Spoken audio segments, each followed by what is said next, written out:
This episode of the Nerf Herder Council is brought to you by Audible. Visit audibletrial.com/NHC for your 30-day trial and a free audiobook download.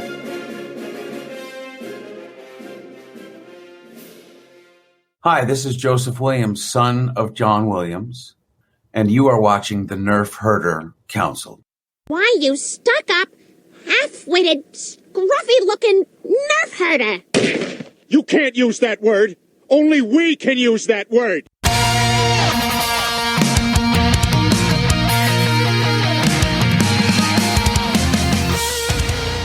You're tuned in to the Nerf Herder Council, your source for Star Wars opinion, conversation, and debate.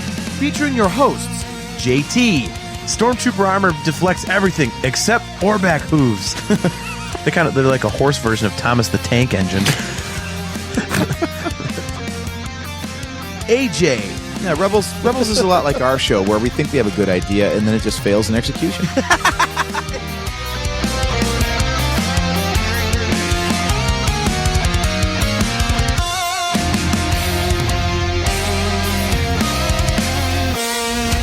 On this episode of the Nerf Herder Council, with all the buzz surrounding the new Batman or Flash movie, we decided to go back to where it all begins and talk about 1989's Batman and 1992's Batman Returns. This is the Nerf Herder Council.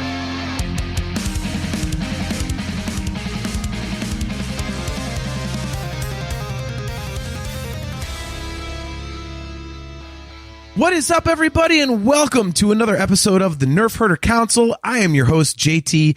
We are live on Facebook and YouTube. We are live at those two locations every other Wednesday at 8:15 p.m. Eastern Standard Time. We are brought to you by Audible. Go to audibletrial.com/NHC for your 30-day trial and a free audiobook download. And if you'd like to get customizable Nerf Herder Council swag, go to shop.nerfherdercouncil.com. Don't forget, if you are watching on YouTube, please click that like button and click that subscribe button. And of course, smash the notification bell so that you are notified every time we go live. Without further ado, let me bring on my esteemed co-host, AJ. How's it going, man? I guess it's another night trying to see if my internet is going to shit the bed or not. Man, let's hope.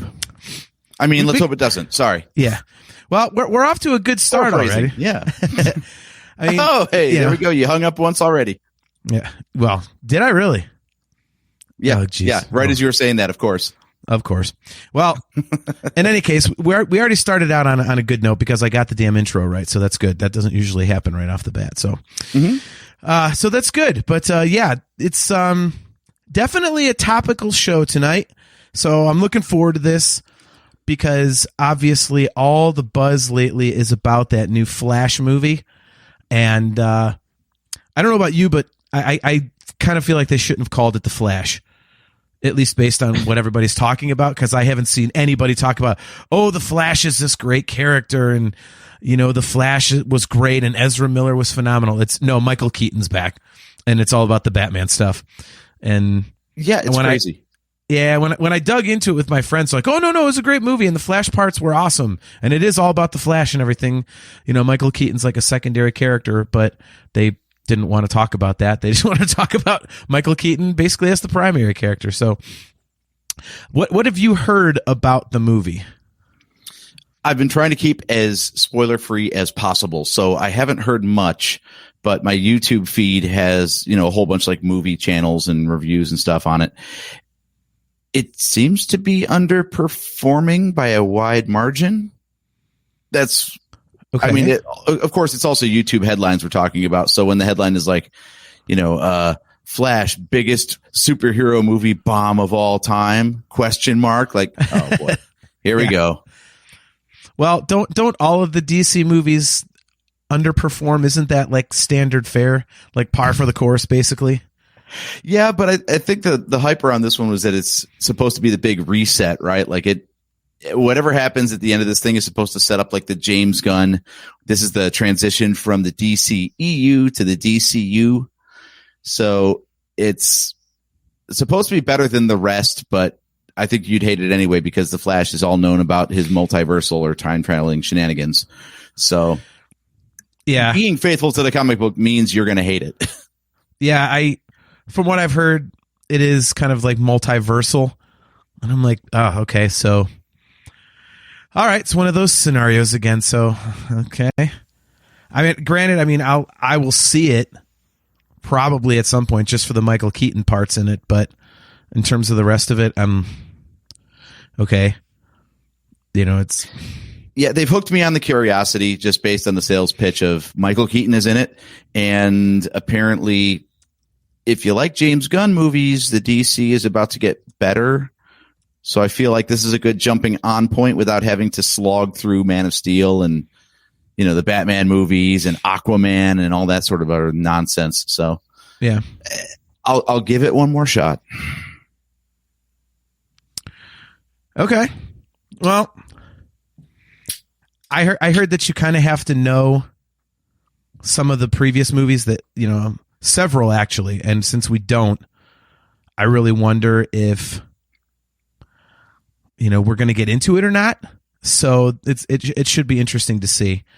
I do know that they pull some Endgame style shenanigans where they revisit moments from previous movies. Yeah, that's what I'm talking about. Yeah. I guess we should have said maybe there'll be spoilers in this episode, but we haven't seen it, so I can't say for sure if there's going to be spoilers in the episode. I figure it's in the trailer because we haven't seen the movie. So if we spoil it, it's just dumb luck. Or it was in the trailer. If it's in the trailer, it's fair game. Yeah. No, I agree. So why don't we get into what we wanted to talk about? And obviously that is the original Michael Keaton Batman films. Mm-hmm. And man, I tell you what, talk about a tale of two movies. I just rewatched, I just rewatched Batman Returns, and I was already really familiar with the 1989 Batman. Mm-hmm. So I didn't need to do that. I know that one basically chapter and verse, but I did watch it again anyway because it's awesome. So, I had to, couldn't resist there. So, let's just get right into it. These are considered the hallmarks of the entire Batman franchise, I would think. At least the 1989 Batman. Yeah. Batman Returns, it is a pretty big drop off. It's okay. See, I was looking forward to this discussion because you rewatched Batman Returns before I did, and you texted me this whole thing of like, "Oof, man, this isn't as good as we remember it." And I was like, "Interesting. Okay, I'll give that a watch." I don't agree with you that it's such a fall off. It's a different movie, but I don't think it's worse for it. I think it's just different. I'm going to disagree with you on that. I just think it's. I didn't look up the budget, but my goddamn video is lagging again. I swear to God, I'm going to murder somebody. If you can catch him. I'm telling you, we should just do an audio version. I should just turn my goddamn camera off. I swear to God. Right. But yeah, so I just think that I'm assuming it had a bigger budget because of the success of the first movie. So that, again, that's just an assumption of mine. Mm-hmm. But that's right. With a bigger budget, it looks smaller. It doesn't look as expansive. It really, yeah. Mm-hmm. And that's just weird to me. It looked like in the first one they covered a lot more physical ground in Gotham City, and in the second one it looked like it was kind of like one location that was really really crammed in close to itself. Like you're kind of in like the center, and even the center of town doesn't even look nearly as big as it did in the first one.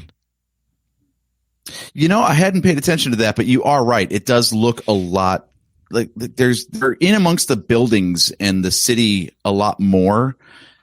And you're right. It's as a result, it makes it seem like they had tinier sets, so they had to throw buildings in the background just to fill up the space and hide the walls, you know? Mm-hmm. Yeah, I don't know if it's just because like there were more scenes.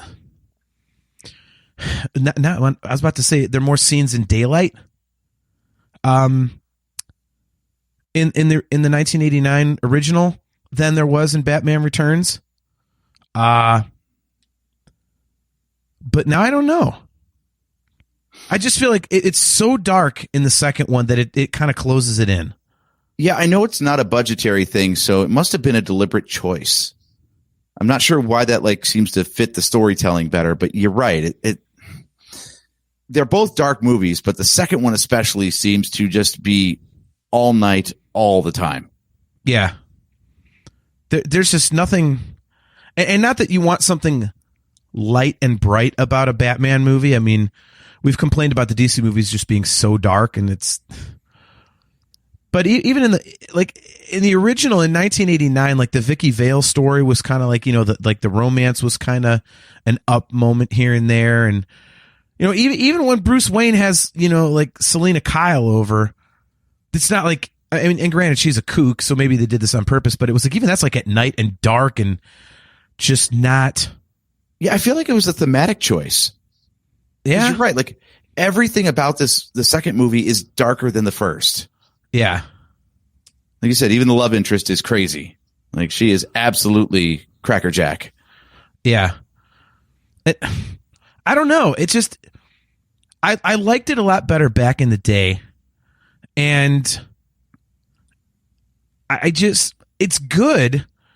But I don't think it's even a problem of it suffering from the 1989 version being as good as it is.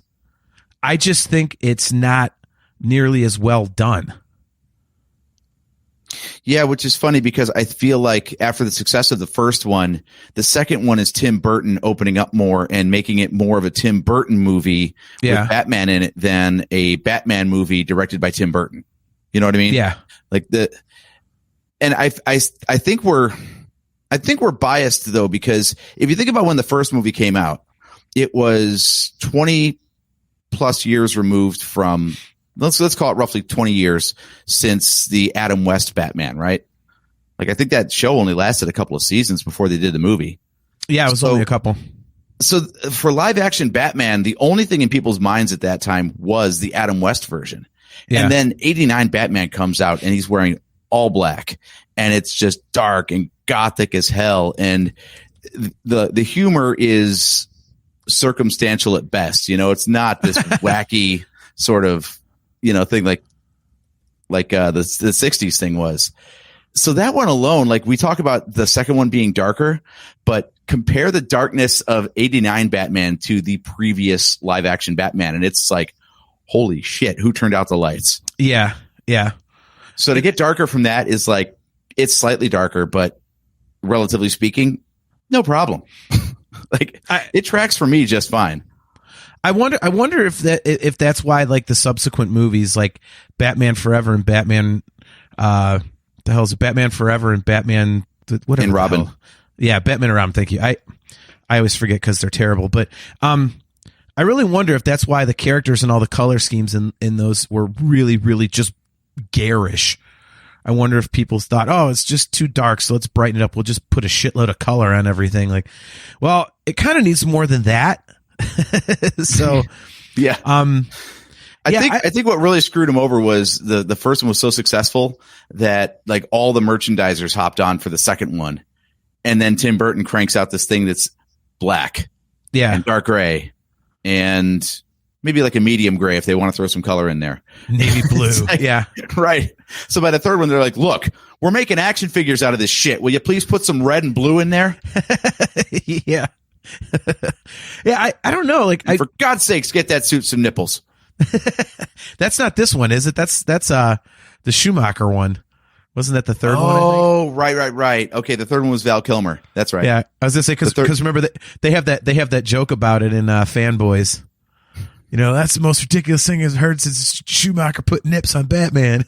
Like, I still maintain that was chauvinism because the men got nipples and the Batgirl suit didn't.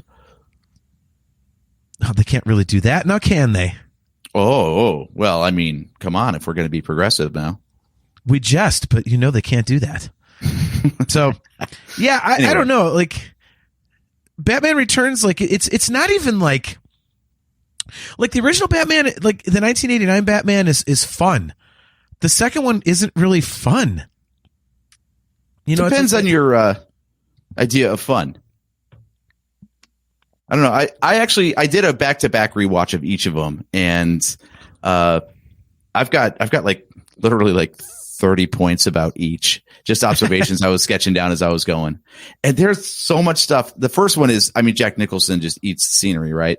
Yeah. Like, he's awesome. But there's so much stuff in the second one that also is kind of like, that's a good moment right there. Well, but I think you could start right there is that, the Joker is homicidal, obviously, and crazy, but there's like a wit and a humor to him, whereas the Penguin is just gross.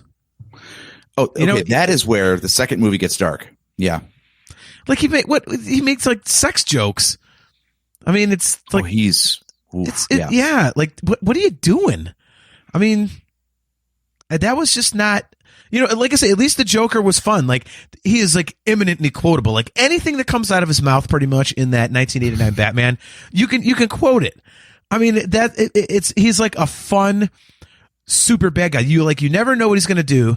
Like when he shoots Bob at the end and he's like, he stole my balloons. Yeah. And he just blows his number one away, like for no reason. Right. Like you don't know what he's going to do. The guy's just crazy, but he's fun to watch. And it's, you're not necessarily rooting for him, but it's like, it's a fun character, even though it's completely evil and all this.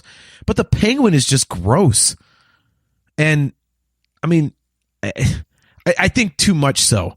I mean, I guess I don't have a problem with villains like that, I suppose. But it just was, I mean, when they start up with like the sex jokes and stuff, I'm like, what is that? Like, that's not. Yeah, he went back and forth between being like petulant, like a child, and to being like a total skis. Yeah. Like with sexual predator. Yeah. And I don't know. I mean, Catwoman was cool, but neither of them were very threatening either.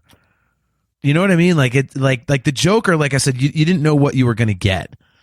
And with like Catwoman especially, she just gets her ass kicked all the time. It's like she gets in a few kicks and that's pretty much it. So it's like, okay. And then the Penguin is really, I don't know. I never felt that threat to Batman with those two characters like I did with the Joker. It is super different because in the first one, it's definitely Joker running wild in the city and Batman having to get in his way and take him down. The second one is more like, was Batman even necessary? Like Catwoman already had a beef with Max Schreck, and Penguin eventually got sick of Max Schreck. So it was all the bad guys like infighting basically, but also sometimes kind of not. Yeah. Like it's almost like that Indiana Jones Raiders of the Lost Ark thing where they're like, did Indiana Jones need to do anything in that movie? I wonder, I'd like to go back and rewatch Batman Returns and find out like if he did nothing, what would have changed? Because it seems like very little. Yeah. It's the way that the second like Batman Returns feels to me. It's like they took all of the elements of the original and just pumped them up. And I think the problem with that is that it was already so close to the line of being too campy that when you pump it up, it pushes it over that line. I mean, the first one moments, yeah. Yeah, I mean, it's dark. Okay. But then when you make it darker, it's too dark. When you up the camp factor, the creepy factor of the villain. I mean, Jack Nicholson was weird and creepy, but it was like right up to that line where it'd be kind of stupid. And then they went over it with the Penguin. And even like the henchmen, it was like, for the Joker, they were a bunch of thugs. It was just dudes in like leather jackets and black pants, and they were just street thugs. And then with the Joker, you've got these idiots in clown costumes and Penguin. Like Penguin, you mean? Sorry. with the Penguin, you've got all these idiots in clown costumes and medieval crap, and I'm like, what the hell is this? But it did make for a hell of a Super Nintendo game. Yeah, I mean, it's the best thing you can say about it, really. Like I don't dislike it. It's just like it makes me miss the first one. Again, and the first one is like damn near perfect. Like if I was gonna make a list of like damn near perfect movies, it's this might be on, like the original Batman might be on there. Rogue One is up there, and Raiders of the Lost Ark is up there, and Back to the Future's up there. Like the original Batman movie might be on there. So something I will say for the second one over the first is that I think the visuals of the first one don't age as well. Like you can literally see the strings in some cases. Like it's very obvious, like that it's a statue. Keaton is just a statue in that suit. Like he can't move at all. Yeah. It's all camera cuts and awkward movements. The guy can't even barely sit down, let alone turn around or throw a punch or a kick. Well, to your point, like the next time you watch it, right in the beginning with the two like street criminals, right at the beginning, like when he's on top of the building and it kind of shows the view looking down and he's looking down on them and he like turns to walk inside and it shows like his shadow going out behind him back through the door. It is so obviously animated. Yes. Stuff like that. Like I would agree with you on that. But by the way, Nick Hartley, good to see you, man. By the way, he says the Penguins spent time as the circus sideshow, recruited all these people during. It's like, Nick, I understand like where they're coming from and stuff, but it doesn't hit like it did with the Joker's with the Joker's henchmen. It's just different and stupid. and I mean, dude, and we'll get to it in a minute, but them. To me, damn spoilers. we have a spoiler embargo after 30 years, dude. Sorry. Yeah. And we have to get to them reprogramming the Batmobile here in a minute, but we'll get yeah. This is basically a Batman Returns show. We're just harping on Batman Returns. No, we're talking about both. It's just there's a lot of bad stuff about Batman Returns, but yeah, I mean, I guess the effects don't really age as well in the first one, but I think RoboCop moves better than Keaton Batman does. Those fight scenes are tough, but he's so slow. Like anytime he's trying to do something, the henchmen just have to like stop for 3 seconds or more while the gadget does its thing and the camera gets coverage, and they're just like, oh, what? Well, and see, but I guess that's to the point. Like in the first one, you'll tolerate it. Like when he saves Vicky Vale from the museum. And he lands in front of the Joker wants him dead, and he just holds out that thing, and it shoots lines on either side, and then he kind of like lightly glides out the window, and the Joker's like, where does he get those wonderful toys? Like, the movie's so good, you're not sitting there going, just stab him in the face, you asshole. Whereas in the second one, I'd be like, stab him in the face, you asshole. That is the exact scene that I'm talking about. Because you're right. Like he drops down right in front of Joker, which right away he should be shot. Right. He should be dead already. You can actually go in your head and be like 1 alligator, 2 alligator, 3 alligator. See, then he holds the weapon out, like points it right at the Joker. Yep. Then it goes boink and it points out to the side. Then it shoots the stuff. Then he grabs it and is like, "Shoop, I've got you, Vicky." And whoop, like, yep. Oh my God, that was like a 15-second sequence. What the hell are they doing? Batman makes great stuff, but speedy they are not. Right. Alfred, I really got to fix the speed on this shit. What the hell is with Vicky Vale just sitting there? Like the gas goes off and she doesn't even try to get up from her chair. Like, wouldn't you run? Well, she did have a mask. She probably didn't. I think this is what you're talking about. about, like the absolute line of camp. Like everyone did what they had to for the story, but it made no goddamn sense most of the time. Yeah. Well, I mean, I think, look, to me, he says the movie came out the other day. No, not The Flash, dummy. We're talking about 1989 Batman and Batman Returns. Get on the frickin' bandwagon here, man. I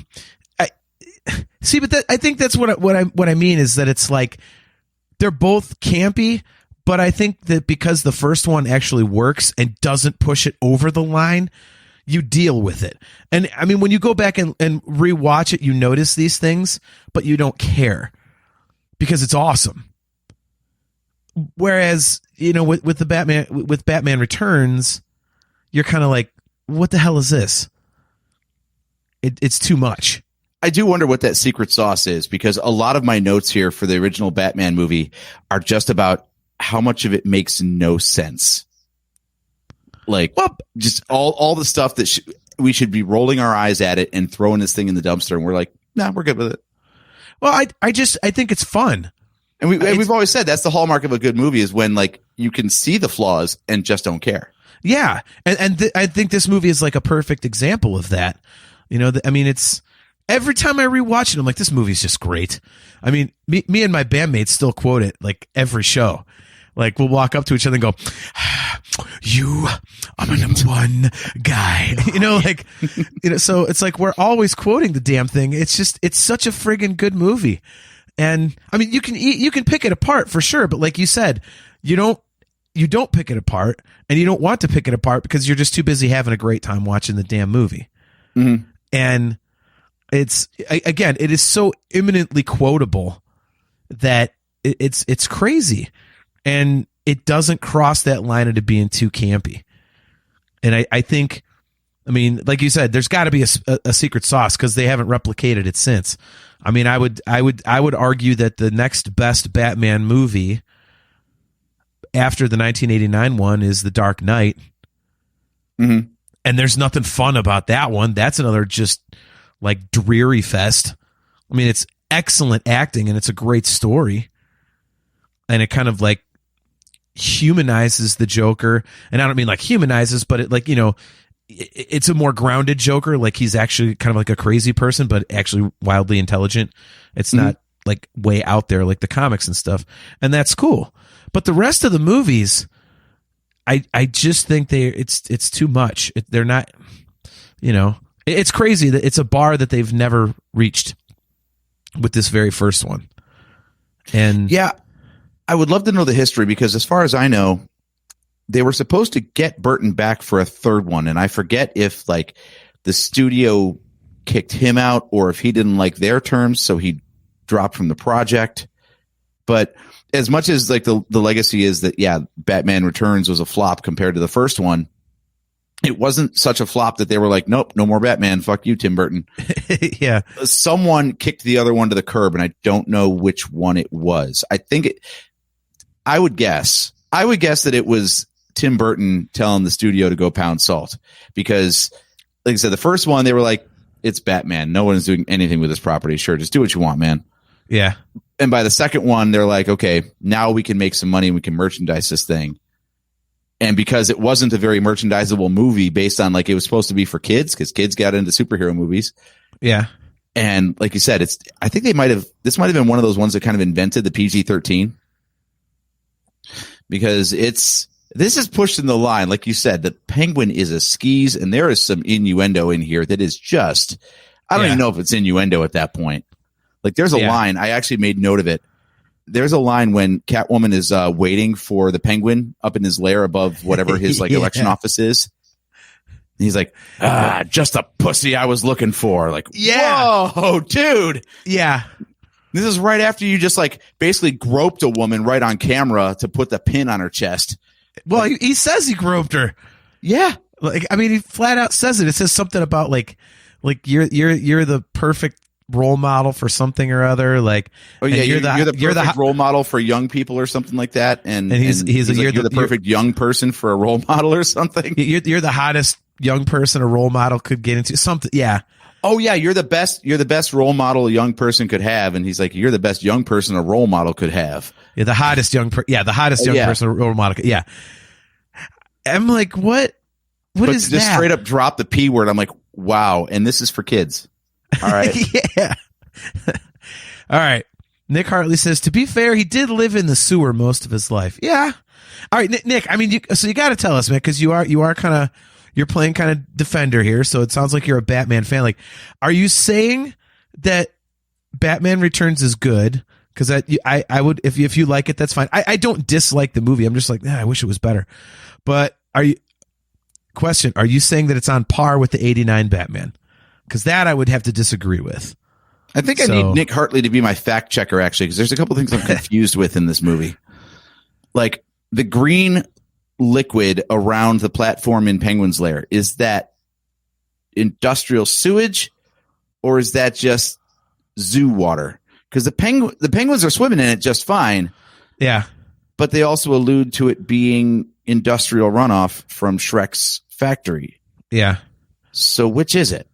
Like, I can't imagine that the penguin would have his like penguins swimming in sewage, like industrial waste. So I think it's just zoo water. That's what I think. Because I'm with you. I don't think he would have the penguins swimming around in that shit. It's a bit confusing. And if it is supposed to be sewage, it's like, well, what the hell is that?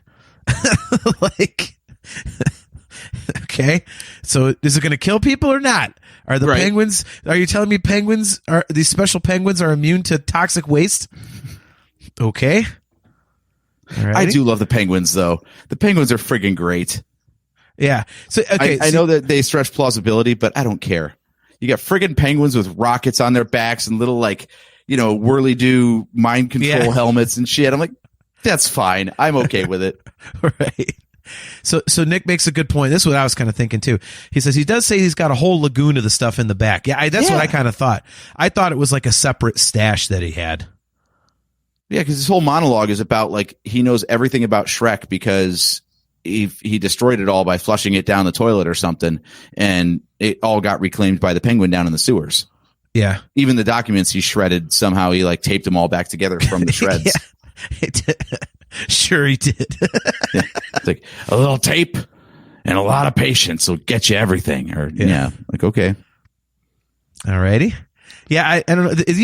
Even like the concept of, well, I'm just going to kill every firstborn male child and like two things. Number one, when he revealed this plan, am I the only one that quoted Blazing Saddles? And I went, too Jewish. Before anybody thinks I'm an anti-Semite, that's a Blazing Saddles quote. Right, says, kill the firstborn male child in every household. He goes, too Jewish.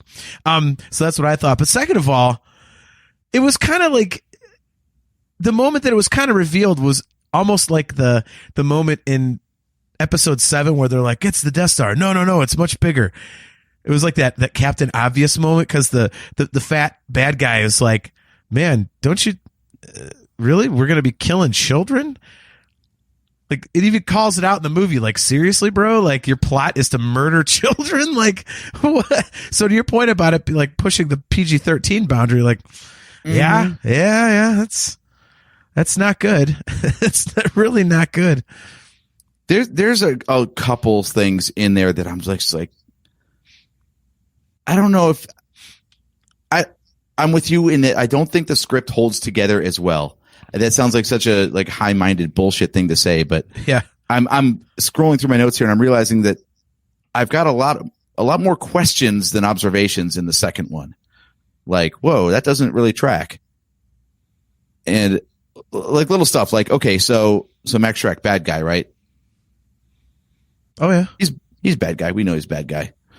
He's unapologetically a bad guy, but it does seem to be a little bit far because he talks when Selena Kyle shows up in the office again after he shoves her out the window, and she shows up when he's meeting with Bruce Wayne, and she walks Bruce Wayne out, and then Max like turns to his son and immediately says something about having shoved her out a window, and his son is just like, yeah, whatever. Like, he doesn't react at all. So clearly, like, his son apparently knows that he just murdered his secretary the night before. Like, this is just normal. Well, they're bad guys. Weird. It seems, and then, okay, so he's that much of an asshole, right? And then when that whole firstborn son thing comes up, and Penguin goes to abduct Max's son, Max steps in and he's like, no. Take me, not my son. You want me, not him. Yeah. But dude, you're the selfish asshole. Aren't you supposed to be like, yeah, take him. Good. Yeah, F that kid. It's a weird flip flop, right? Yeah. Well, and that's the thing is like the characters are not as strong, I think, as in the first one. So it's, even Shrek is kind of campy. He's just kind of a dick. Oh yeah. Yes, he is. I don't know if Christopher Walken was a good. I don't know if Christopher Walken was a good casting choice for that because he was fun, but ironically at that age he was too young. Like they threw the old man wig on him, and you're like, there's a disconnect between his hair and his face. Yeah, it's like the Joker makeup was strangely believable, whereas Max Schreck was kind of like, and I just couldn't get past him being Christopher Walken. Like he didn't seem like an evil guy to me. He was just Christopher Walken being a dick, like he always is in the movies, talking like this, and it doesn't make for a good bad guy. You know what I mean? Like, that's a terrible Christopher Walken, but I could never buy it. And I mean, you have that sometimes in movies. You're like, oh boy, they needed somebody else. Like that's not good. All right. Nick Hartley has said, to clarify, he says Batman 1989 is definitely better than Batman Returns. Returns is a little bit of a cash grab, in my opinion. Yeah. Like I say, Nick, like I was saying earlier, I just think they looked at what was successful about the first one and tried to put every single part of it on steroids to up the ante, and it just didn't work. So it just didn't work. Like I said, it's not bad. It's just that, it's not nearly as good or as fun as the 89 Batman is. Yeah, I think the other problem is so much of it hinges around the story of the Penguin, right? I mean, it opens the show and closes the show, and he's just not, like I said, he's not as well written as the Joker. Where like you start off and he's this gross, skeevy penguin. He goes by Penguin, damn it. Yeah. And then he all of a sudden wants to be Oswald Cobblepot and be all like, was that all a ruse the whole time, or was that legit? And then he just turned back on it when it didn't work out. Because then he gets shoved into this whole like Max Schreck's going to put him up for mayor in like a recall election or something. And then as soon as that falls apart, he's like, screw this Oswald Cobblepot stuff. I'm the Penguin. I'm nasty. I'm evil. And I'm going to kill everybody. Yeah. Like he goes back and forth like 2 or 3 times in the movie. And it's just really confusing to figure out, like, is it all genuine and he's back and forth, or is one a persona designed to throw the people off the scent? I don't know. Yeah. I can never tell if the Oswald Cobblepot stuff was like a legitimate part of who he was, or if that was just a persona covering up his evil intents as the Penguin. Yeah. I see, I don't even know what to say about that, because I would like to say I think it's just covering up his evil intents. Yeah, sorry. But it didn't. It didn't. I was on a roll. No, it's fine. I mean, I want to say that, but I don't think it was presented very well, because it seemed like the whole plot of, I'm going to kill all the kids didn't come up till the end. Like, you knew he was a bad guy, but you kind of thought, oh, he just wants to run the city and be like a crime boss. Okay, kind of. But they didn't even really say that. It was like supposedly him and Max Schreck. But what are they getting together to do? Build a power plant that's going to suck power out. Like, okay. It wasn't very cut and dried. Yeah. I was confused on that too. I'm like, why doesn't Max Schreck just run for mayor? Yeah. I mean, Nick says it. He says, but I love the Penguin. The whole opening with the Pee-wee's Big Adventure power couple tossing the deformed baby in the sewer. Yeah, it does look like Pee Wee Herman is his dad. It is. Well, I figured Paul Rubens. Yeah, yeah. But yeah, it wasn't as clear. In the first one, the Joker wants to take over the city, wants to kill Batman. That is clear from the rip. That is all he wants to do. Mm-hmm. And in this one, you're like, okay, what the hell? And then Catwoman was kind of superfluous. She plays both sides in the comics too, though. So I didn't mind her being back and forth between, like, do I want to kill Batman? Do I want to screw his brains out? Am I aligned with the Penguin? Am I not? Like that's actually good for the character. I think that's exactly the way they should have played that one. Well, I'm not opposed If to anything that. redeems it, I think the Catwoman was awesome. Well, yeah, but I also think the Catwoman was pointless. What was the point of her being there? It didn't matter. It didn't really matter. It was almost like, okay, well, this will add a villain and a love interest in one, so let's just throw that in there. Like I said, she didn't really do much. I mean, she landed a few punches here and there, and then got knocked around. Oh, Shrek killed me, Penguin killed me, Batman killed me. I've got 9 lives. Okay, well, what did you really do then?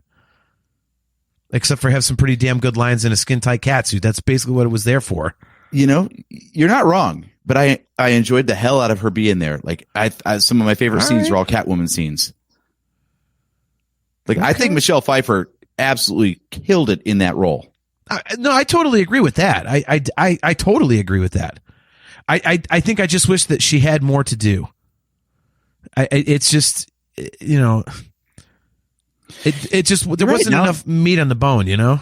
You know, now that you mention it, I'm trying to think of anything like if she had a plan at all. Like she was definitely against Shrek. That much is true. She absolutely hated Max Shrek, of course, because he killed her. But outside of that, like the only scene I really remember her doing anything crime based, besides talking to the Penguin, was stealing shit from his department store, blowing up the department store with like the spray paint cans in the microwave or whatever. Yeah. And in terms of Batman stuff or Batman villain stuff to do, that's nothing. That's petty thievery. That's like no big deal. Yeah. I mean, Nick says that's always Catwoman's place. Like, yeah, I know, but it just seemed kind of pointless. It was like a really good character wasted, I think. You want more of that. And there was like, okay, what the hell? What good is this? So that was kind of a bummer. Cam McLeish, good to see you, man. He says, I love the duality, especially at the ball scene when they figure each other out. Do we have to start fighting again? I think I think that's what the whole point of Catwoman is. It's like it's the inverse of Batman. You know, they both got secret identities. He decided to start fighting evil. She decided to lean into it. Yeah. I mean, I don't know. And that dialogue, like he's talking about, do you remember how that went with the whole, like, the bit with the mistletoe? Yeah. Like, you know, mistletoe is deadly if you eat it or something. Yeah. Or something. And then, but a kiss can be even deadlier if you mean it. Yeah. And they just like reverse lines. They reverse. I thought that was amazing. Yeah. No, I mean, it's great. I mean, I loved it. I mean, it's not a terrible movie. I just think the things that worked about the first one don't work in the second one. Again, I just think they pushed it too far. So one thing that is consistent is that you remember one of the main rules of Batman, right? Is he doesn't kill people. Batman doesn't kill. That's what separates him, right? Hold on a second, Kale. You know what? And you know what? Now that like I can actually be on the show, Kale says since those are never called to account, one could make the comparison that Catwoman in Batman Returns is like Indian Raiders, made to feel important, but doesn't really do anything ultimately. You know what? Fuck you guys. Indiana Jones does everything. And I don't know where you and Joe got that stupid ass opinion. And you turned that last episode and just shitting on Indiana Jones. Piss on both of you. Indiana Jones rules and does everything. Okay? He's the goddamn professor. He knew where everything was. So there. If you're not on the show, you don't have a voice. Well, that's why you got to defend Crystal Skull when I was out of town, and I got to shit on Raiders of the Lost Ark. There's nothing to shit on with Raiders of the Lost Ark, you tool. He did nothing. He discovered the friggin' location of the Well of Souls. He figured out the whole thing where it's double-sided. I mean, Jesus. This is not that episode, but you guys are goddamn morons. So anyway, no, Kale. Catwoman is not like Indiana Jones because Indiana Jones does a ton of stuff, and his movies are good. Smarter him at every turn. He did not. Really, he waited outside while Indiana Jones took all the danger for the idol. Well, that means he did something, didn't he? He recovered the idol. So you're immediately wrong. You're immediately wrong within the first 10 minutes of the goddamn movie. So there you go. Belloc let him do it, so he could just take it at the end. And then what does he do when Indiana Jones has him dead to rights with a rocket launcher? Goes, okay, blow it up if you can. It calls his own bluff. Look at this, Kale. He doesn't even give the arc to Porkins at the end of the film, which was his ultimate mission objective. Yeah, because he knows it kills people. Oh my God, this is not difficult. What the hell are you people watching? You know, why am I even doing the next episode with you talking about Indiana Jones? Why? Why? I'm just going to get Sean Faust on again, and we're going to talk about how great it was, even if the whole world thinks it's shit. It's going to be awesome because it's Indiana Jones, and it's going to be goofy, so suck my dick. Back to Batman. God, I hope Joe is recording all this. Oh. I can't wait for the soundboard clips to come from this show. God bless America with you people.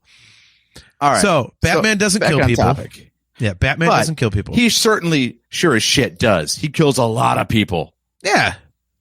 I mean, I don't know if Tim Burton didn't read the comics or something, or if it's the whole rule of if you don't see it on screen, it doesn't count as a death. Because I mean, from the first movie to the second, it's bad. It's bad. You ever thought about this? Okay, so the 200th anniversary celebration that the Joker's leading the parade on, he's got all the Smilex balloons, right? Yeah. How long between when the gas starts coming out them damn balloons and when Batman finally gets his ass down there after he's busy doing his twirly-whirly bullshit with his bat logo in the moon and all that crap and actually gets the dead gas, right? The death gas, Dead gas out of the crowd. How many people died while he's just busy doing acrobatics up in the air? Well, so I have an explanation. Remember what we just said a few minutes ago. His gadgets work great, but they're not fast enough. He hadn't gotten up to speed yet. They're very much not fast enough. That is right. That's probably where he realized it. I really got to make these things faster. Well, and then it gets super overt in the second one, when he finally intervenes and is fighting the circus gang down at town square during the 13th lighting of the tree or whatever the hell, because they seem to keep redoing it. Yeah. Let's see. I actually noted this here. So the devil character, he turns the Batmobile around and torches him with the afterburner. Which is awesome. That's a dude who's just been burned alive. Yeah. The brute character, he actually takes the stack of dynamite and straps it to his chest and kicks him down a hole, and there's a massive explosion. So clearly that guy did not live through that. Yeah. Just every single thug that he fights in that scene, he ends up killing one way or another. But it's well, he did use their own weapon against him, so I guess it's okay. I always thought Batman killed people. And let's not forget that in the Batwing, in the first movie, he tries to gun down the Joker, just straight down the street, and fucks it up. He's got anti-aircraft artillery, and he can't take out a single fucking person. It's it's not wrong. I mean, he just stands there and it goes over his shoulders. Right. The bullet path is wider than. It's oh my God. How did he not think of that? One shot from the Joker's gun, and he goes smashing into the cathedral and damn near dies. Yeah. Well, is there a worse fail? But see, okay, the Joker's gun thing. Now, come on, we have to admit that it was totally in character that he pulls that goddamn thing out and it's got a 3-foot long barrel. Oh, that was awesome. That was amazing. And of course that's talk about making an ass out of Batman though. Again though, these are the things that you're having such a good time with it, and it's such a well-crafted movie that you don't, you could go back later and go, hey, what the hell? But in the moment, you're not thinking about it. You're oh my God, that's awesome. Whereas with Batman Returns, you're noticing it in real time. I think that's the difference. It's what the hell? So, and again, you want to talk about the Batmobile getting hacked? You said you wanted to bring that up. Now seems like a good time. Yeah, there's a couple instances where Batman just looks like a chump in the second one. I mean, when he's trying to get Selena Kyle to stop going after Max Schreck at the very end, he just grabs the head, the mask of the bat, just rips it right off like it's some shitty dime store Halloween costume. What the hell is that? You like the smash cut? How that's the only scene where he doesn't have the black eye makeup on? Yeah, right. Yeah, like he must have grabbed the wrong one because remember, this is also the one where he has like a rack of suits, but they're all bat suits. I love how he like has to pick like, oh, I'm going to take the third pair of boots out of the 8, the 5th bat suit chest piece. Give me the second cowl from the top. Like you have to shop around. They're all the goddamn same. Yeah, it's cooler when he's got one suit. It was all like mysterious when the thing opens and it's the bat suit. Now it's like his closet.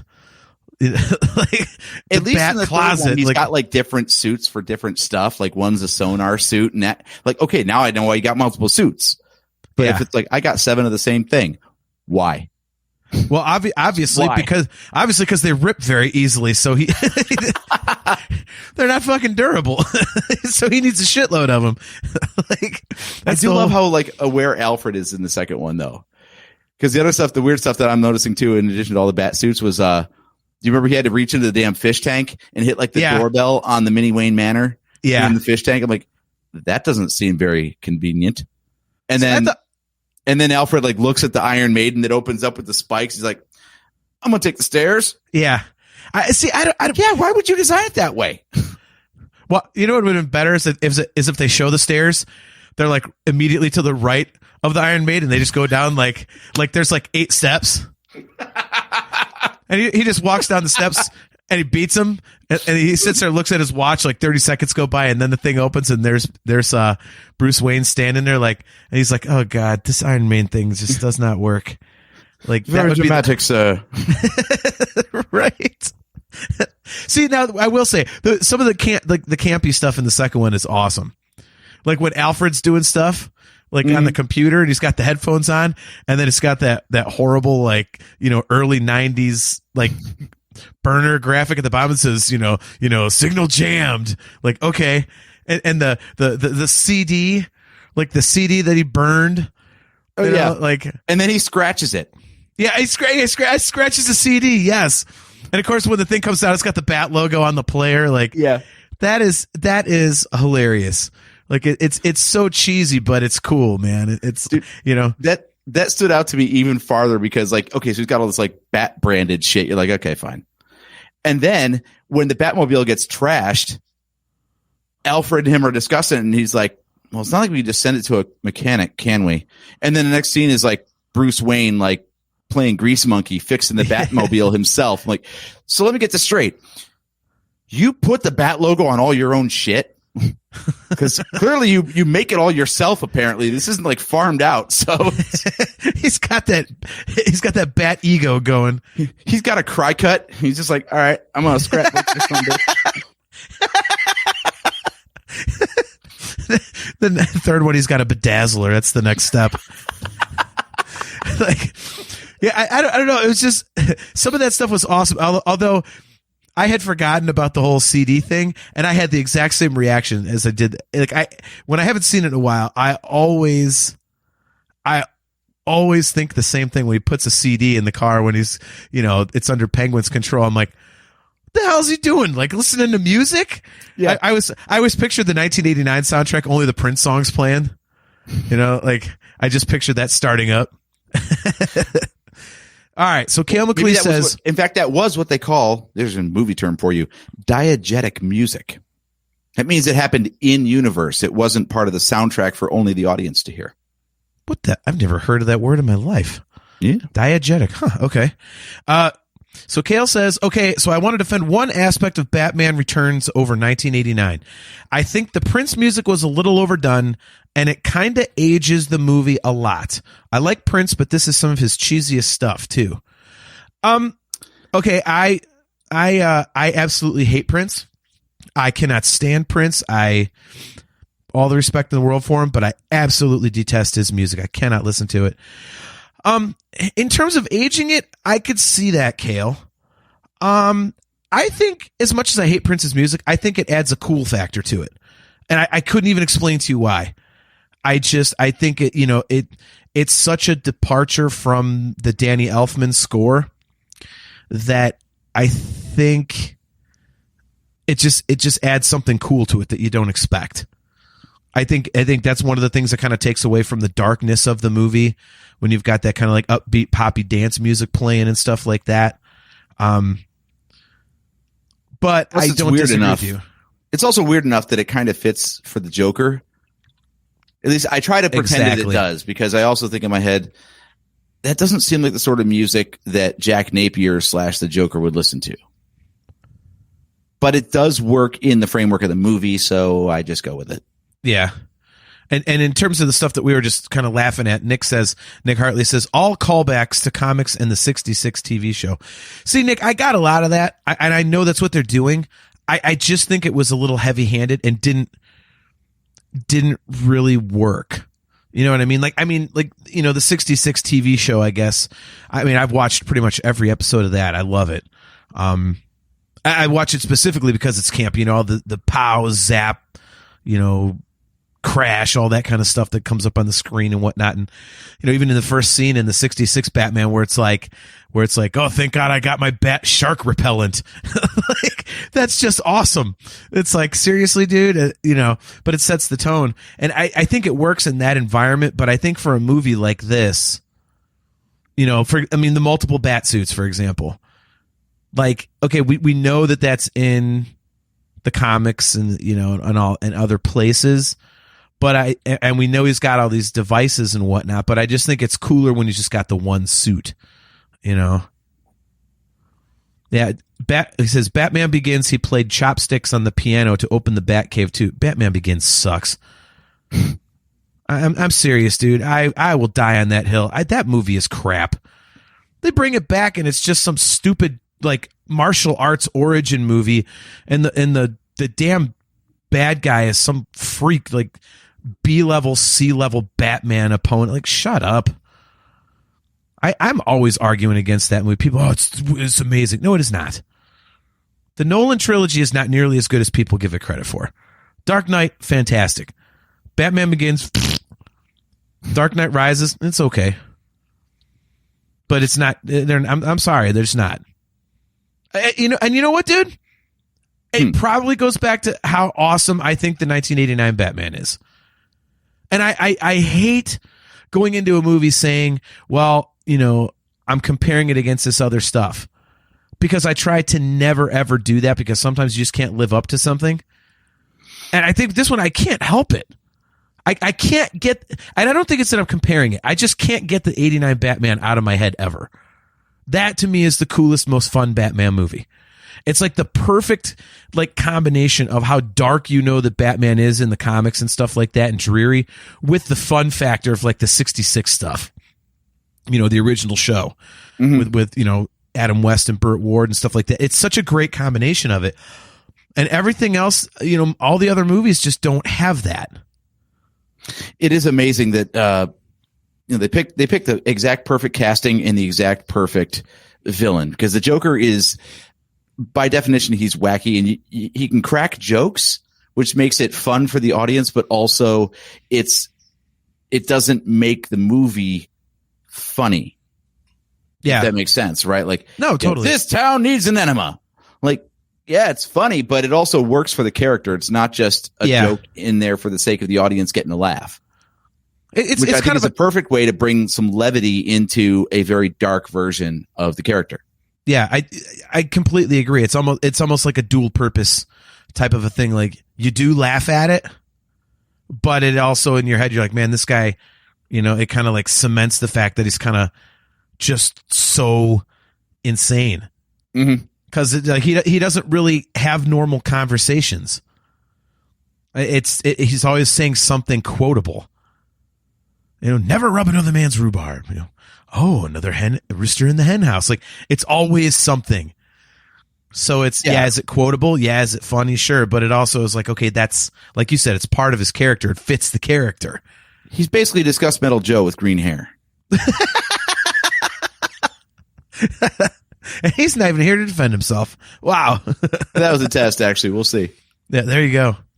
I don't know. I mean, the 1981 asshole. The 1989 one, there we go. Throwing all the numbers, dickhead. The 1989 one just works on every level. It's paced very well. It has a great story. You know, the way the Joker becomes the Joker is cool. It's, you know, like I say, sorry to beat the dead horse, but I think we nailed it early on.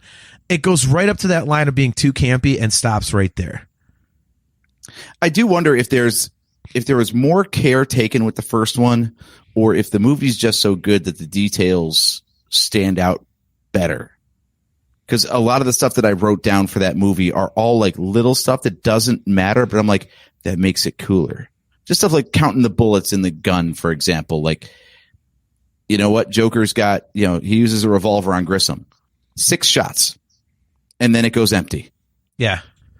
Like, they counted that, obviously. They made sure that there were 6 and no more. And then at the end, same thing. Like, they use the second time they use a gun, 6 shots and no more. Like, those little details are stuff that shouldn't matter. But the fact that I was able to pay attention, I was like, that makes the movie better. It totally does. Little stuff like Joker's makeup changes, like every time his like role changes, right? Like when he goes to the art museum, his makeup is different than his makeup when he appears at City Hall. Yeah, is different than his makeup when he's doing all his paper mache crap or whatever in the lair. Like, and he behaves a little differently in each of those scenes. So like the makeup change actually fits thematically. Yeah, like all these little things that go through. It's like they must have thought of that stuff. Well, and I also think they had nothing. And I don't have those notes for the second movie. Yeah. Well, I mean, I also think, honestly, I think the main part of it really is that they had a clean slate with the first one. It was, okay, let's make a Batman movie. Okay, so they made a Batman movie. But then with the second one, it wasn't like, okay, let's make another cool Batman movie. It was, you know, they had something to compare it to. Well, let's now we've got a franchise. Yeah, let's change this aspect. Let's update that aspect. Let's, you know, all that kind of stuff. It was, they had something to expand upon, and I just don't think they did a good job expanding upon it. That's always one of the hardest things, you know, when you catch lightning in a bottle, and then the audience wants more, the studio wants more. Where do you go? Like, unless, in fact, in very few cases do you come up with one story and then people are like, great, what's next? And you come up with something better. Yeah. Like every time I could think of where a sequel eclipsed its predecessor, it's because it was planned. Yeah. Like Empire Strikes Back, you know, that kind of stuff. Yep. But you think of like Ghostbusters 2, Gremlins 2, the second Batman movie, like all these movies from the 80s that were awesome hits. And then they had to do a second one. And it's like, great. Now what the hell do we do? See, but I would argue like Ghostbusters 2, I really like. I mean, it's not as good as the first. Because again, Ghostbusters 1 is one of those movies that's just so damn good. But I think Ghostbusters 2 is underrated personally. I've always really liked it. It's not, again, it's not as good, but they don't try and overdo it. It's like, hey, it's the Ghostbusters with another bad guy. You know, I think those are the best sequels. It's like, you know, you take something like, I always think of a movie like Ted 2. It's the same concept as Ted 1, just more of it. So, okay, it's funny. It was funny. Let's just do another funny Ted movie. Same thing with Anchorman 2. I know I'm going to die on that hill. Hey, look, if you're going to rip on Indiana Jones, you prick, then I get to defend Anchorman 2. Because the first one was hilarious and the second one was just more of the same. They didn't try and change anything up. It was just, hey. All right, I'll let you know when I'm out of the country next time so you can do a show about Anchorman 2. All right. Sorry, man. That movie's hilarious. Which version? There's 13 of them. Well, even they didn't know which jokes were funny, so they just put them all out there. Yeah, the second one that's like all the unused jokes. Yeah, it's not great. They didn't really need to put that one out, but so Kale has a point about the makeup. Oh no! We're gonna skip right to the next one. Okay. And both have Harrison Ford. Shots fired, Kale. JT, you want to defend this guy? What about? Wait, what 2 movies is he talking about? Obviously Anchorman 2, but what's the other one that has Harrison Ford? Sequels with Harrison Ford. Yeah, but he says both have Harrison Ford when I was talking about Anchorman 2. What's the other movie, Kale? If you're ripping on Indiana Jones again, I'm gonna have to lay the smackdown on you from all the way across the pond. That was my read. We'll wait for Kale to chime in. In the meantime, let's discuss his previous comment. So yeah, he says, I love that Joker's makeup in some scenes means that Nicholson didn't have to wear the Joker face in them. And then he gets a little splash at a time as it quote unquote comes off. Yeah. I always thought that was brilliant. You know, when he wipes his forehead when he's supposedly in flesh colored makeup and he's like just wiping makeup onto himself. Like, yeah. No, I don't know. Like, you know, back to the 89 one, it's so many things just work so well about it. Again, you add a love story and it could be campy and all that, but I think they handle it perfectly. You know, who's crazier, Vicky Vale or Selena Kyle? Well, I think you have to say Selena Kyle. Why would you say Vicky Vale? They went on one date and she basically stalked him immediately. They even make mention of the fact that they only went out once. Okay. See? You're rethinking it now, aren't you? That's a damn good point, dude. That's a damn good point. I never thought of it. I'm like, oh my, wait a minute. Did they hang out again, like between scenes? And then later they bring up that they only went out once. I'm like, what the fuck? Get away. Get away, stage 5 clinger. See, that's what they should have done in the second one when he's like, yeah, I had a girlfriend, but it didn't work out. Oh, really? Like, yeah, how come? Because she was a goddamn kook. She was stalking me. She was a gold digger. Also, what the hell was Alfred doing bringing her into the Batcave after one date? Alfred was trying to get sloppy seconds. Duh. That's obvious. Miss Vale, if he doesn't want to put the dick in you, I will. He was just trying to hook up, man. Thought maybe she liked older men or something. I don't, you know. Maybe Alfred was at the beginning stages of dementia. That's why, like, he did that in the first movie, and then the second movie, he was talking all different. Like, he wasn't nearly as professional and butlery in spots. He was starting to lose it. Alfred was losing his marbles. That's our new theory. I believe it. So here's your clarification on the Harrison Ford comment, by the way. No, sorry, wrong one. This is why I handle the comments, you schmuck. Kale says, if AJ gets a tip into Raiders, at least I get to defend Anchorman too. Those are your words. And both have Harrison Ford. Okay. All right. So it was, all right. I get you now, Kale. He says Alfred was trying to get his little bony ass fired. He had the cushiest gig ever. He's not trying to get fired. I mean, he was good at buttling. Buttling. That's not even a word. Never thought we'd reference Friends in the middle of a Batman episode. Okay, I have one really crucial question about Batman Returns as we wind this thing down. Okay. Is Batman Returns a Christmas movie? Thank you. I thought the same thing. I'm like, okay, all the people that call Die Hard a Christmas movie, they better be saying the same damn thing about Batman Returns. Yeah, because it's got the lighting of the tree. It's got gifts. He says at the end, you know, Merry Christmas, peace on earth to men and women. Yep. I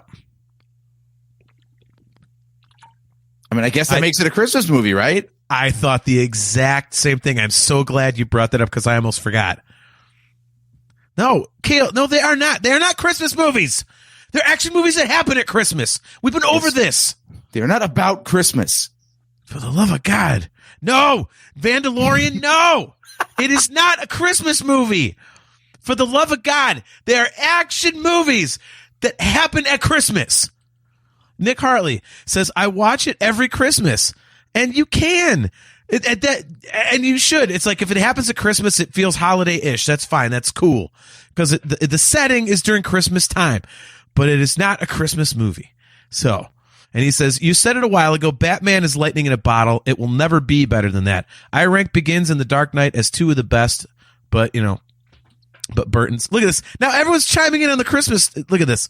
Kale says, Die Hard and Batman Returns and Die Hard are all Christmas movies. You better say Die Hard too. Mimar, good to see you. Batman Returns is Christmas. All the classic Batman movies are Christmas. No, they're, God damn it. Wait, The first one doesn't even have Christmas in it. What the fuck? They're action movies that happen at Christmas. Mm-hmm. God bless it. Lethal Weapon, Joe said. Joe, I've never even seen Lethal Weapon, so I don't even know. Yeah, Kale called him. Yeah, now you emerge, Joe. Oh my God. What did you say? You say the Joker is basically Discuss Metal Joe with green hair? Yeah. By the way, a little bit sus that Mimar and Discuss Metal Joe show up simultaneously. I don't know about that. Oh no, we've been over this. We have been over this. We have a whole episode about Die Hard not being a Christmas movie. You could all go check that one out again if you would like to be proven wrong, if you think Die Hard is a Christmas movie. And the same damn facts will apply to Batman Returns. Oh, my gosh. Oh, man. Discuss Metal Joker. Nice. Oh, my God. No. Joe says we need to schedule a WTF Friday watch along of Lethal Weapon. Dude, I don't like Mel Gibson. That guy just feels like so generic to me. Like one of those actors, like if you need like, oh, we're making an action movie. If you need like somebody with a name, but who isn't really that good and just everybody's going to know them. It's like Mel Gibson seems like that to me. It's like, ugh. Like what's his nuts? Tom Selleck always felt like that to me too. I was like, ugh. It's just one of those, like, this guy's not. Ugh. God, well, you're right. Damn it, Mimar. Mimar, we're not doing that. I will not discuss the effing Purgles on this episode. I will not do it. No. So, I feel bad that we spent a lot of time crapping on Batman Returns on this one because there's so much good stuff to talk about with the original '89 Batman, and it was like, but I think the negatives of Batman Returns are kind of like overwhelming. True. True. I mean, I do have a lot of like positive things to say about it. I think what I'm going to do is I'm actually going to take this list and I'm going to put it on Twitter. I'm going to tweet from the Nerf Herder Council account, and I will post my notes that I wrote down as I was watching the movies, because there's a lot of stuff that's actually fun in it. I feel like a lot of the stuff that I think was fun in the second one is the same type of stuff that was fun in the first one. If you liked the movie, if you didn't like the movie, then you roll your eyes at it. Yeah. Like I say, it was too much of it. I think they thought, oh, this worked in the first, we're going to do it again, and they did it wrong. Yeah, it's possible. I'll have to do some more research, by the way, because I swear that they got as far into the planning of the third movie that there were details of like what story Tim Burton wanted to tell and stuff. And I think it'd be interesting to see like how they would wrap up a quote trilogy of Michael Keaton Batman movies if they had the chance. I do know for a fact that the reason that Keaton didn't come back is because he and Burton were like a package deal, basically. Because if you remember, prior to the Batman movies, like the last thing that Keaton did was Beetlejuice, and before that it was like Mr. Mom, Johnny Dangerously. Yeah. Like he was not an action star at all. Yeah. To where like there was actually a letter writing campaign when he was announced as being Batman / Bruce Wayne for the movie. People were like, hell to the no. Well, from what you said earlier about the Batsuit, he really wasn't an action star in this one either. True. He was an inaction star. That's fantastic. Yeah. So I mean, it sucks we didn't get to the '89 Batman as much, but I love it, man. God, that movie is just so good. Batman surveys his surroundings. Yeah. Well, I mean, it's like you even said like RoboCop moves around better than him, but he had to walk like a robot, so they kind of like played into the crappiness of the suit, you know, not being like, you know, the physical suit they had to make not being very, you know, mobile, and they made him walk like a robot to make it to cover that up. So God, what must that have been like to wear? Like it was solid rubber. That had to be excruciating. Yeah. Or rather asphyxiating. Like, yeah. Like Dark Helmet. I can't breathe in this thing. Yeah. Vandalorian, Sean Hines says, Keaton casting pissed off the internet before the internet existed. True. Yeah. Yeah. I remember that. I was like, Michael Keaton? Really? Mm-hmm. That guy? And then the Lando movie Calrissian as your district attorney. Yep. Okay, Kale says that Tim Burton was going to have Robin Williams as the Riddler and Billy D. Williams as Two-Face. Interesting. I think Robin Williams, well, I don't know. I was going to say a little too recognizable and too goofy as Riddler, but I mean Jim Carrey at that point was really goofy and recognizable too. Again, a casting mistake, I think. Well, Billy D would have to be Two-Face because he was already Harvey Dent. Yeah, true. I forgot about that. That's a good point. They never really addressed exactly how that worked because as far as I understand it, Val Kilmer was supposed to be the same Bruce Wayne. Like, it's all the same continuity. So how the hell did Billy D. Williams all of a sudden become a white guy? They weren't paying too much attention to continuity? I just assume a lot of these guys didn't want to come back. Because that's a lot of the times the reason. Because I could swear I read somewhere that Tim Burton didn't want to do a third one. And Michael Keaton didn't want to be typecast as Batman. So I could swear I read that somewhere. But, you know. But I mean, hey, they can bring anybody. They can bring anybody back, considering, you know, Selena Kyle kissed Max Schreck at the end of Batman Returns, and he turned into the album cover for the Iron Maiden for the first Iron Maiden record, and then you know, Selena Kyle apparently survived. Hey, she got shot 8,000 times and frickin' electrocuted and everything. So okay, well, alrighty, but you know. All I know is this makes me want to watch the original Batman movie again. You probably should. It's a fantastic movie. The music is awesome. Yes. The direction is awesome. And it was a hell of a swing for the time it came out. Like I said, you go from Adam West, you go to 20 years later, no Batman whatsoever. And then this is the version you get. Like, wow, that was a big, big risk that they took, but it worked out. Yep. It was awesome.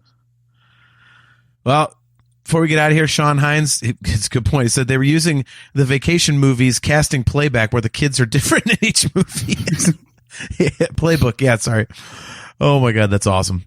So yeah, well, I'm interested to see this Flash movie to see what they do with the Keaton Joker. All my Batman friends say it's awesome. So we should actually make a point of going to see it. We could actually do a movie review of a new movie. John Rongios, long live Gatlin. Thanks, man. That's awesome. I know. Well, I mean, that means we kind of have to watch a DC movie. Will you do that? Yeah, I suppose. I mean, it's got Michael Keaton as Batman in it.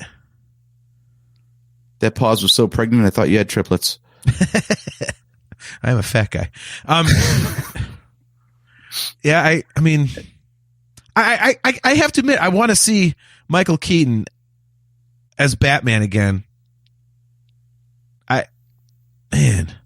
Yeah, Kale nails it. He says is working. Yeah, he says, I'm thinking of seeing it, and I don't even like Flash all that much. Yeah, I couldn't give a shit about, you know, especially, and you know what gets me, Kale, is knowing that Ezra Miller is such a dick, and he got in so much trouble being such an a-hole. It's like, I know, it's like you see him on the screen, you're kind of like, I hope that guy gets shot.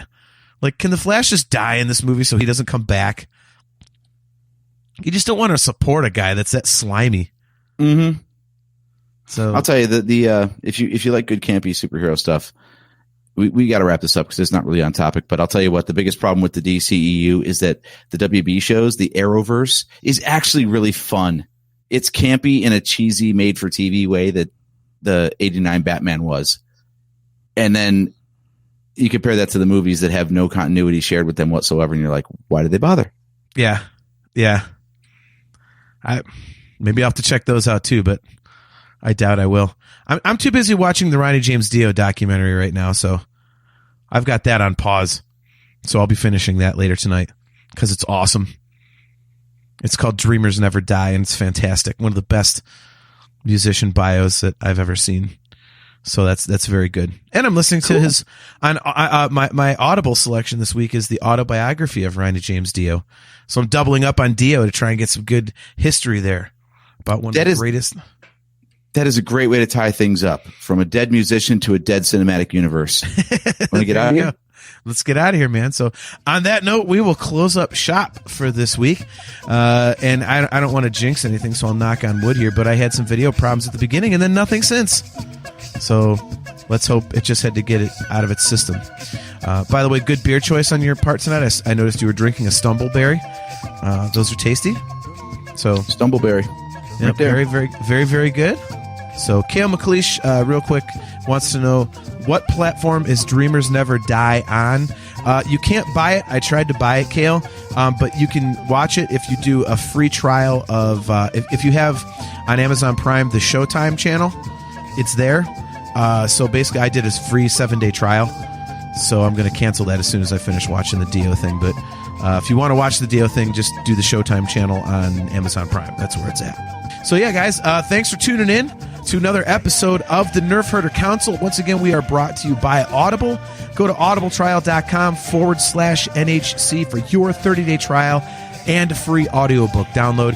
You can get customizable Nerf Herder Council swag at shop.nerfherdercouncil.com. If you are watching on YouTube, click the like button, click the subscribe button, and hit that notification bell so that you are notified every time we go live. We will be right back here on Facebook and YouTube in 2 weeks. What the hell's the date? It's going to be Wednesday, July 5th. And we are going to be talking about the new Indiana Jones movie because I will finally have seen it, hopefully more than once, but I will at least have seen it one time that weekend. So Indiana Jones and the Dial of Destiny will be our topic of discussion next time. And AJ is going to get removed from camera several times if I hear one goddamn negative word about Indiana Jones, because the movie, I can already tell you, spoiler alert, is going to be amazing because it's Indiana Jones running around, kicking ass, and that's all you need from an Indiana Jones movie. So, till next time, I'm your host, JT, at Dog Pound Jedi. He's an Indiana Jones hating dickhead, AJ. At Drake Adams 579. Indiana Jones rules. We'll catch you next time.